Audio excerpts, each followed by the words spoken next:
বাংলাদেশ ক্রিকেটের সমর্থকদের জন্য ২১ ডিসেম্বর দিনটি ছিল স্বর্ণে রঙিন। বিগ ব্যাশে হোবার্ট হারিকেন্সের হয়ে দুর্দান্ত বোলিং করলেন রিশাদ হোসেন। আইএল টি-20তে দুবাই ক্যাপিটালসের জার্সিতে বোলিং ঝলক দেখালেন মুস্তাফিজুর রহমান। সাথে একই টুর্নামেন্টে এমআই এমিরেটসের হয়ে ব্যাটে বলে আলো ছড়ালেন সাকিব আল হাসান। একই দিনে বিশ্ব মাতালেন ৩ বাংলাদেশি ক্রিকেটার। সাকিবের প্রসঙ্গে আসা যাক। এবারই প্রথমবার আইএল টি-20তে খেলছেন সাকিব আল হাসান। এমআই এমিরেটসের হয়ে প্রথম ২ ম্যাচে মোটেই ভালো করতে পারেননি সাকিব। ব্যাট হাতে এক ম্যাচে ১২ বলে ১৬ রান করার পর তাকে উঠিয়ে নেয় এমিরেটস। আর প্রথম ২ ম্যাচেই ২ ওভার করে বোলিং করে ২৭ ও ২০ রান দিয়েছিলেন। সেই সাকিব নিজেকে খুঁজে পেলেন তৃতীয় ম্যাচে। দুবাই ইন্টারন্যাশনাল ক্রিকেট স্টেডিয়ামে পয়েন্ট টেবিলের সেরা দল ডেজার্ট ভাইপার্সের বিপক্ষে ৪ ওভারে মাত্র ১৪ রান দিয়ে ২ উইকেট নিয়েছেন সাকিব। সাকিবের করা ২৪ বলে একটি ৪ ছক্কাও হয়নি। ২৪ বলের অর্ধেকই ছিল ডট। এরপর ব্যাট হাতেও অপরাজিত ছিলেন বাংলাদেশের বিশ্বসেরা অলরাউন্ডার। ব্যাটে বলে সাকিবের দুর্দান্ত দিনে তার দল এমিরেটস জিতেছে ৪ উইকেটে।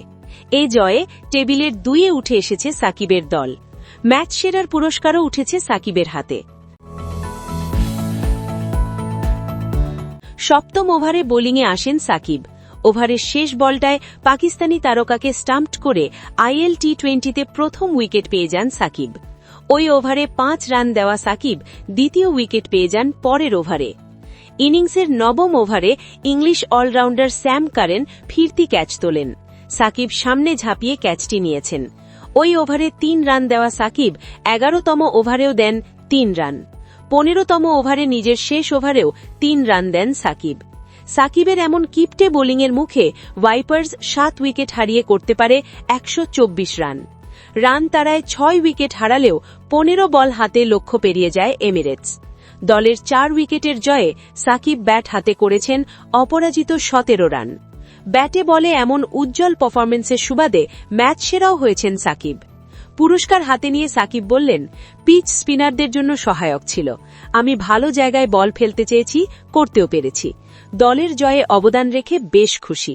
ব্যাট করাটা এখানে কঠিন ছিল, তবে আমি জানতাম আমাদের যে ব্যাটিং লাইন আপ আছে অনেকেই ভালো ছক্কা মারতে পারে। ফলে একজনকে হয়তো নেতিবাচক ভূমিকায় থাকতে হতো, আমি আজকে নেতিবাচক ভূমিকাতেই ছিলাম। দর্শক, সাকিবের অলরাউন্ডিং পারফরম্যান্স কেমন লেগেছে? কমেন্ট বক্সে জানিয়ে দিন আপনার মতামত। ধন্যবাদ।